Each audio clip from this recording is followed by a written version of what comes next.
السلام علیکم دوستوں۔ سال 1946 فلسطین کے اردن علاقے میں کچھ چرواہے اپنی بکریاں چرا رہے تھے۔ پاس ہی کمران کا علاقہ تھا۔ اسی دوران کسی چرواہے نے کھائی کی طرف یوں ہی پتھر پھینکے۔ ان میں سے کچھ پتھر کھائی میں موجود ایک غار میں گئے، جہاں سے بہت تیز آوازیں آنے لگیں، جیسے اندر کچھ ٹوٹ گیا ہو۔ چرواہے غار کے اندر گئے تو انہیں زمانہ قدیم کے برتن اور دوسری چیزیں ملی۔ ان برتنوں کے اندر ہزاروں سال پرانی تحریریں موجود تھیں، جو چمڑے اور کاغذوں پر لکھی گئی تھی۔ جب اس علاقے کو آرکیولوجسٹ نے تلاش کیا تو یہاں سے 900 تختیاں برآمد ہوئیں، جنہیں آج بک آف اینوک کے نام سے جانا جاتا ہے۔ یہ کتاب انسانی تاریخ کی عجیب و غریب کہانی بتاتی ہے، جس میں طوفان نوح تک کا بھی ذکر ہے۔ اس کتاب میں خاص طرح کی مخلوقات کا ذکر بھی کیا گیا ہے۔ کیا یہ کتاب کسی نبی پر اتارا گیا صحیفہ تھا؟ جہاں یہ کتاب یہودیوں کی ایک سازش ہے۔ اس دنیا میں انسانوں کی ابتدا سے ہی اللہ نے اس روح زمین پر انسانوں کی ہدایت کے لیے 1,24,000 انبیاؤں کو مبعوث کیا۔ ان میں سے کچھ پیغمبروں پر کتابیں اور کچھ پر صحیفے نازل ہوئے۔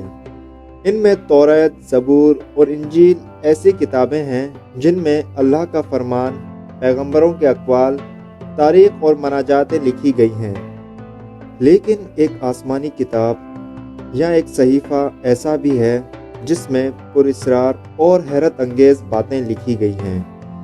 ایسی باتیں شاید دنیا کی کسی بھی کتاب میں نہیں ملی، اور شاید یہی وجہ ہے کہ بائبل کے علماء نے اس کتاب کو اور اس کی آیتوں کو بائبل سے الگ کر دیا۔ آج کے دور میں اس کتاب کو ہنوک یا بک آف اینوک کے نام سے جانا جاتا ہے۔ کہا جاتا ہے کہ یہ کتاب پیغمبر ہنوک پر نازل ہوئی تھی، جنہیں اسلام میں ادریس علیہ السلام کے نام سے جانا جاتا ہے۔ حضرت ادریس علیہ السلام اللہ کے تیسرے نبی تھے، جو آدم علیہ السلام اور شیث علیہ السلام کے بعد نبوت کے منصب پر فائز ہوئے تھے۔ مورخین لکھتے ہیں کہ آپ کی پیدائش بابل یا مصر کے کسی علاقے منس میں ہوئی تھی۔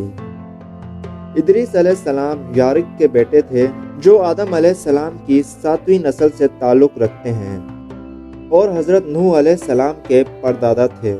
جبکہ سمیری تختیوں میں کندہ تاریخ یہ بتاتی ہے کہ اینوک عظیم بادشاہ اور عالم تھے، جنہوں نے سب سے پہلے لکھنے اور پڑھنے کی ابتدا کی تھی۔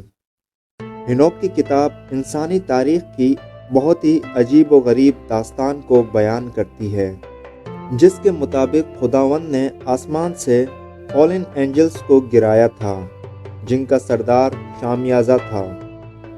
یہ ہزاروں سال پہلے کی بات تھی، جب شامیازہ اپنے 199 ساتھیوں کے ساتھ کوہ ہرمن پر اترا۔ انہوں نے عہد کیا کہ ہم انسانوں کی بیٹیوں کے ساتھ جنسی تعلقات قائم کریں گے۔ فالن اینجلز دراصل خدا کے فرشتے تھے، جنہیں انسانوں کی نگرانی کے لیے بھیجا گیا تھا، لیکن وقت کے ساتھ ساتھ ان کے اندر انسانی شہوت ابھرنے لگی۔ یہ انسانی عورتوں کی طرف مائل ہونے لگے۔ انہوں نے عورتوں کے ساتھ جسمانی تعلقات بنائے، جن کے نتیجے میں نیفلیمز پیدا ہوئے، جو کہ بہت ہی عجیب و غریب دو اقامت مخلوق تھی۔ اس عجیب و غریب مخلوق نے زمین پر خوب تباہی مچائی۔ یہ انسانوں کو مار کر کھانے لگے، یہاں تک کہ چرند پرند اور دوسرے جانور بھی ان کے شکار سے نہ بچ سکے۔ حضرت ادریس علیہ السلام کو انہی درندہ صفت مخلوق کی ہدایت کے لیے مبعوث کیا گیا تھا، لیکن انہوں نے آپ کا انکار کر دیا۔ ہنوک کی کتاب کے تیسرے باب میں یہ بتایا جاتا ہے، فالن اینجلز نے انسانوں کو فساد اور تباہی کے علوم سکھائے۔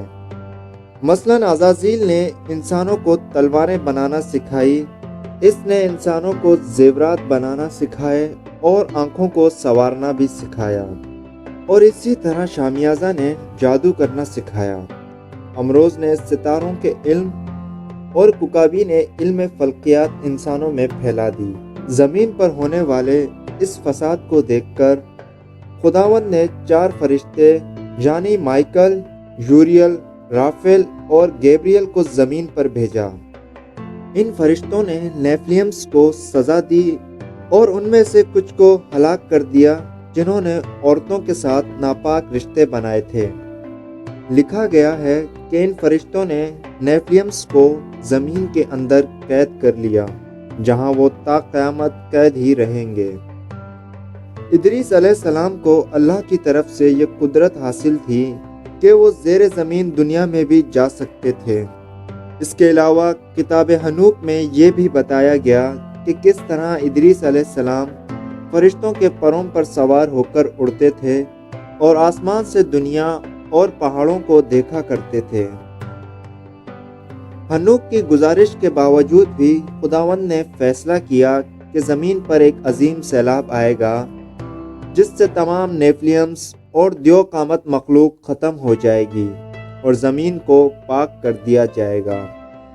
لہٰذا ادریس علیہ السلام کے پوتے حضرت نوح علیہ السلام کے زمانے میں یہ عذاب آیا جس میں تمام دیو اور نیفلیمز کو ہلاک کر دیا گیا، اور حضرت نوح علیہ السلام نے جن پاک مخلوقات کو اپنی کشتی میں سوار کیا وہ باقی بچے جن سے دنیا میں دوبارہ انسانیت کی ابتدا ہوئی۔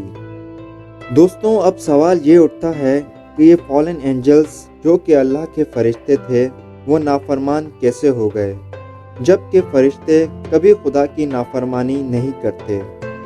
دراصل یہودیت اور نصرانیت کے مطابق فرشتے بھی نافرمانی کر سکتے ہیں، جبکہ یہ ایک باطل عقیدہ ہے۔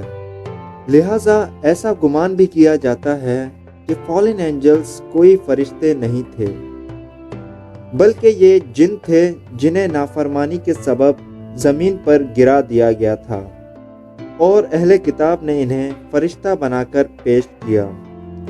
جبکہ دوسرا نظریہ یہ بھی ہے کہ فالن اینجل کوئی آسمانی مخلوق تھی، جیسے ہزاروں سال پرانی قدیم سمیری تہذیب کی تختیوں میں بھی ان فالن اینجلز کا ذکر ملتا ہے جنہیں سمیری اقوام انوناکی کہتے تھے۔ ان تختیوں کے مطابق انوناکی آسمان سے زمین پر آئے تھے اور یہ انسانوں سے ٹیکنالوجی کے اعتبار سے کافی ترقی یافتہ تھے، جنہوں نے انسانیت کو کئی علم اور ٹیکنیک سکھائی، لیکن انہوں نے جب زمین پر فساد مچایا تو انہیں ہلاک کر دیا گیا۔ شاید یہ ممکن ہے کہ یہ فالن اینجلز کسی دوسرے سیارے سے زمین پر آئے تھے اور ان کی طرف ادریس علیہ السلام کو بھیجا گیا تھا، لیکن جب انہوں نے ادریس علیہ السلام کا انکار کیا تو انہیں زمین کے اندر قید کر دیا گیا اور ان کی بچی ہوئی ناپاک نسلوں اور اولادوں کا طوفان نوح کے ذریعے صفایا کیا گیا۔